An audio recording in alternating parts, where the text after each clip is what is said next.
Hey everybody, it's Boardman21, and today's build is going to be the Beastmaster with 6 companions.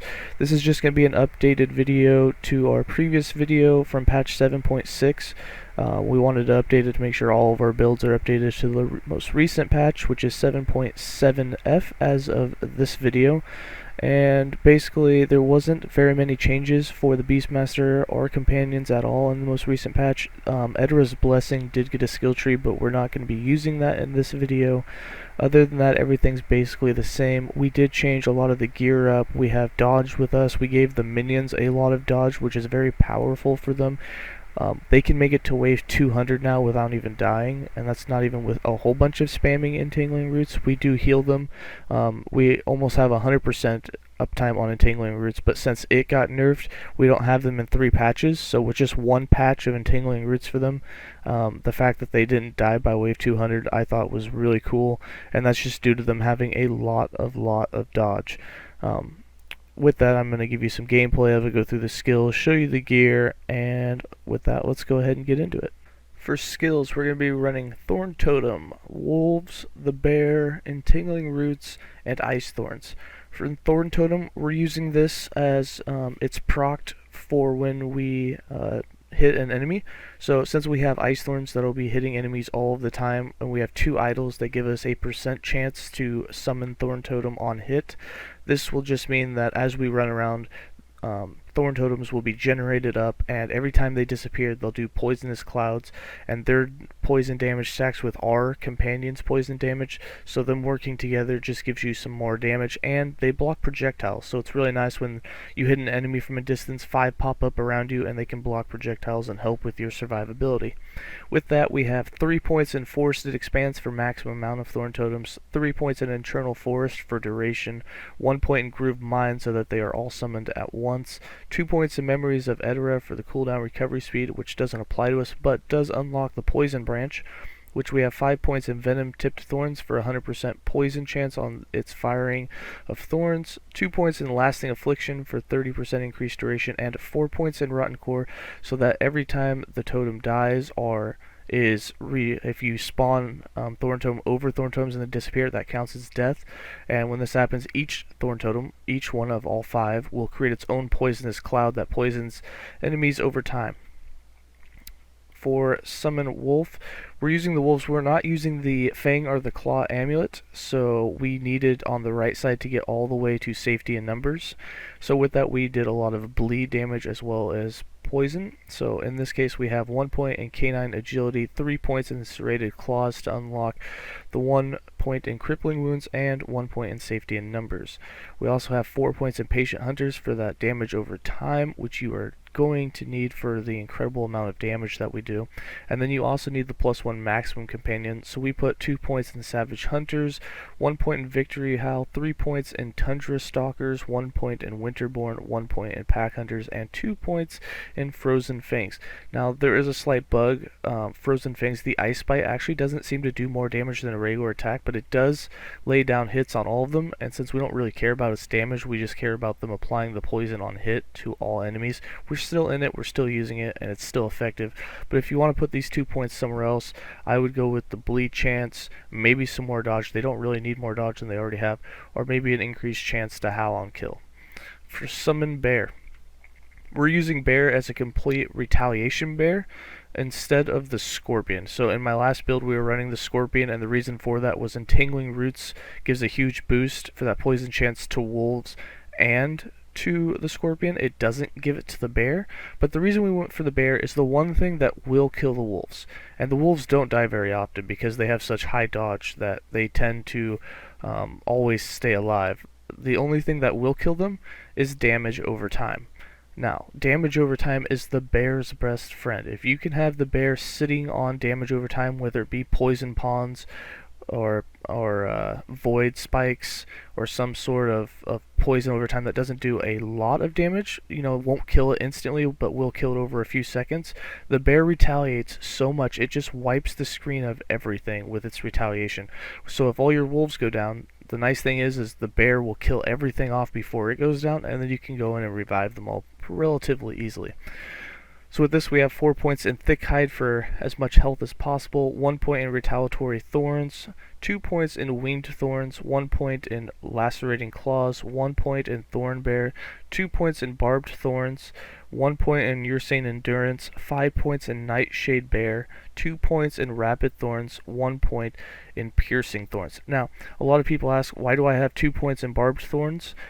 When you only need 1 to get to the poison, and that's to unlock the Ursane Endurance. And a lot of people ask why I even put it into this, why don't I put it into Bleed or something else, and it's because if you do not give the Briar Thorns a 4-second cooldown, the bear won't actually get into the fight. He'll stay back at his casting distance and just keep firing Briar Thorns from a distance.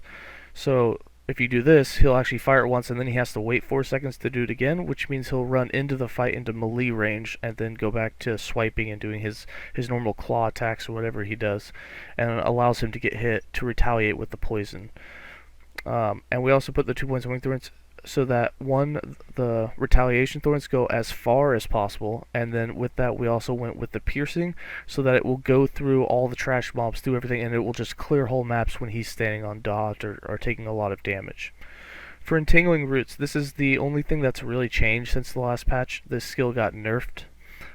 With everything that got nerfed about it, we didn't really change too much of it up, but the main thing is we're no longer running multi-patch. So if you want, you can run multi-patch. It's just super expensive and the area is so small.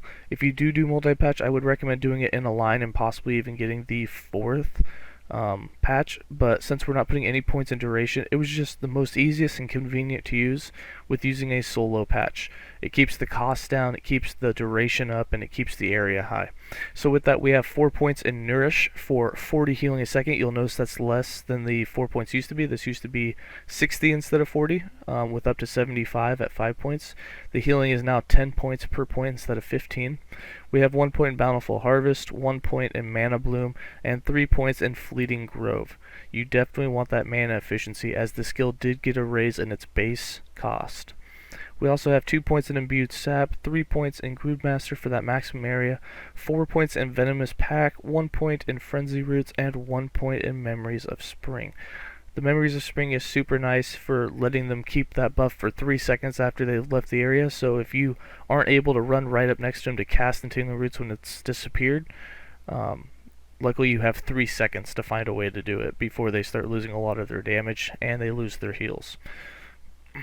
For Ice Thorns, we're using Ice Thorns as an autocast. We don't have it set up to proc on hit at all. We're just using it to give ourselves a little bit of shield, but more than that, we wanted to fire it ourselves as fast as possible to proc the totems. And so we have 1 point in Anemophily, 1 point in Thorn Shield, 1 point in Second Nature, 6 points in Floric Tides for that super massive amount of cooldown recovery, 4 points in Bulb Shield for the recast chance, 4 points in Bark Shield, and 3 points in Eternal Protection. For passives, we're running 8 points in Natural Attunement, 5 points in Primal Medicine, 1 point in Primal Strength, 5 points in Survival of the Pack, and 1 point in Ancient Call. For Shaman, we have 8 points for Mana Regeneration and Shamanic Infusion. For Druid, we have 5 points in Soul's Attendant to unlock Entangling Roots, and we have 5 points in Veil Warrior just for some healing effectiveness and for some minion physical damage and minion healing effectiveness. If we had more points, we'd love to get up to the Blossoming Vines for that increased healing effectiveness for both us and our minions, but we just didn't have enough points. And then the main Beastmaster, we have 77 points. We have 8 points in Felon Bond for that dodge rating, 1 point in Savagery, 8 points in Ursane Strength, 6 points in Lamprey Teeth, 8 points in The Chase, 10 points in Hawk Wings, 5 points in Envenom, 10 points in Viper Fangs, 10 points in Avian Shelter, 1 point in Force of Nature, 10 points in Rattlesnake. For items, the only unique that we are wearing now is the Arter's Legacy for that +1 maximum companion. For items, we're not running any set elemental defense. We're not running any sets at all, except for set Glancing Blow, which we do have on a few items. just to make sure that we get to 100%. But basically what we went for in every spot that we could was some sort of dodge or protection, and then we also went for just a lot of minion health and minion damage over time with minion dodge. Minion dodge is incredibly useful. On our shield we have 200 of it, and on our chest we have almost 200 of it.